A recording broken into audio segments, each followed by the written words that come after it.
Olá, irmãos, bem-vindo a mais um Comece Bem.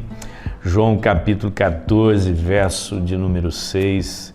Jesus disse: eu sou o caminho, a verdade e a vida.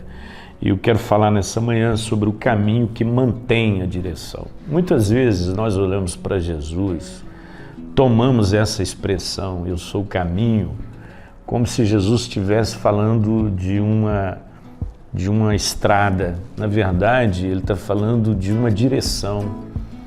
Ele é o caminho no sentido de que nós devemos andar nele. A Bíblia diz: assim como recebestes a Cristo Jesus, assim andai nele. As pessoas se perdem porque elas não conhecem o caminho.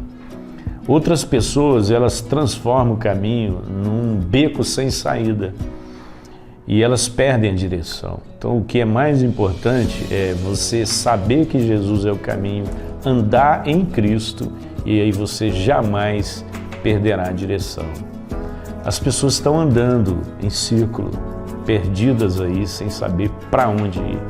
E Jesus disse isso num contexto quando Tomé não estava acreditando que ele era o Cristo ressurreto, e aí ele pediu que Tomé colocasse o dedo na chaga das suas mãos, e aí ele disse a Tomé: bem-aventurados que não viram e creram.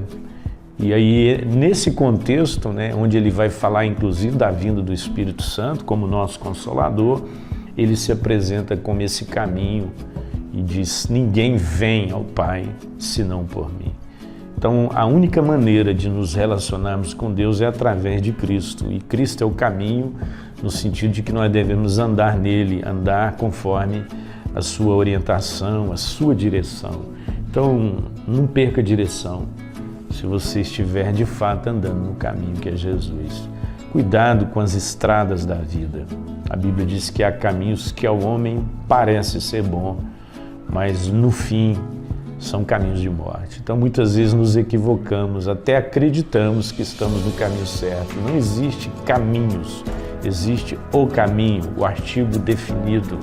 Eu sou o caminho. Essa é a única maneira de nos relacionarmos com Deus, através de Jesus. O caminho não são as boas obras, o caminho não são as boas intenções, o caminho não são as coisas boas que nós praticamos. O caminho é Cristo.